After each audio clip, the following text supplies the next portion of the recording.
was that it made you vulnerable to people keeping an eye on you.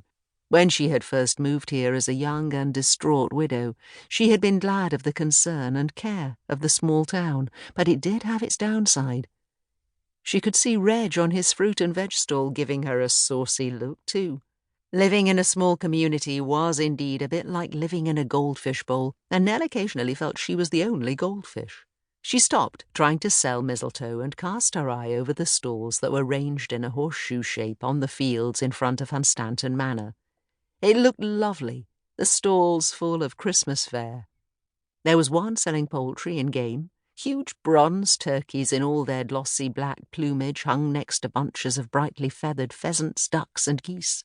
Further along, strings of sausages, looped up between fat bouquets of fresh herbs, decorated a stall selling organic pork.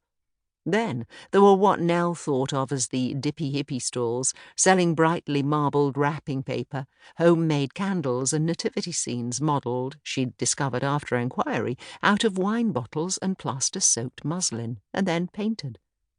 The results were quite realistic, if somewhat sinister, biblical figures. Everyone was there, and for once everyone had been happy with their appointed places. They all knew that this was the last market until after Christmas, and were determined to appreciate it.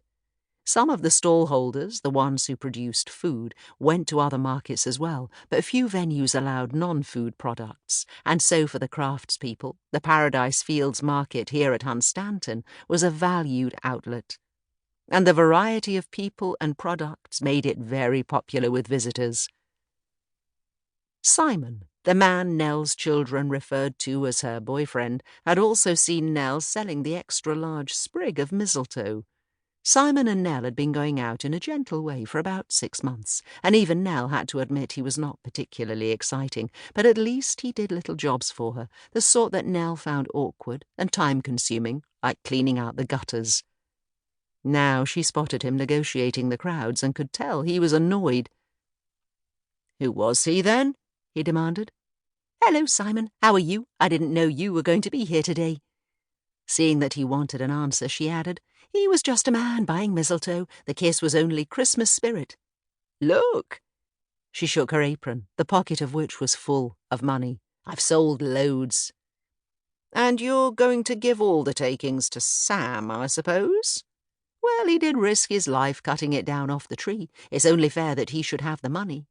Nell always stuck up for her eldest son, who had been addicted to tree climbing since childhood, and now climbed mountains as well. If stealing apples is scrumping, what's the word for stealing mistletoe?" Ignoring the question, she twinkled up at him. "Be a love and buy me a burger. They're organic beef, and the smell of them cooking has been driving me mad. I want mayonnaise and a gherkin and just a smear of ketchup. Please, I'm starving. I didn't have time for breakfast, and it's nearly 2. Simon returned her look gravely. "I checked your tyres, and they're all right now." "You're an angel, or a Father Christmas, one of those." She pulled down his head and kissed him, fleetingly aware that she felt nothing except his smooth cheek under her lips. "Now, the burger?" He frowned. "I'm not sure they're hygienic. They're cooked in the open. They're probably loaded with salmonella." His distaste was evident in the involuntary curl of his lip and the anxious glint in his eye.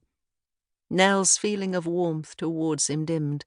That farm sells meat at all the farmers' markets. They can't do that unless they have food handling certificates. So, are you going to let me die of hunger?" He shrugged and walked away.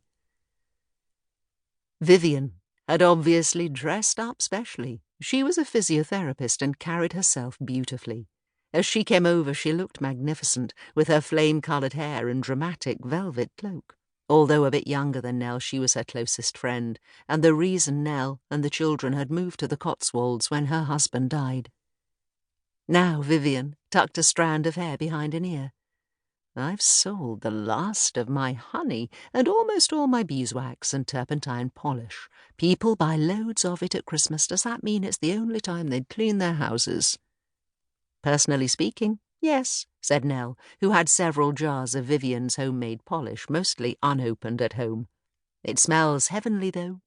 "I know," said Vivian, "and that is not a coincidence. I've been talking to Sasha about providing her with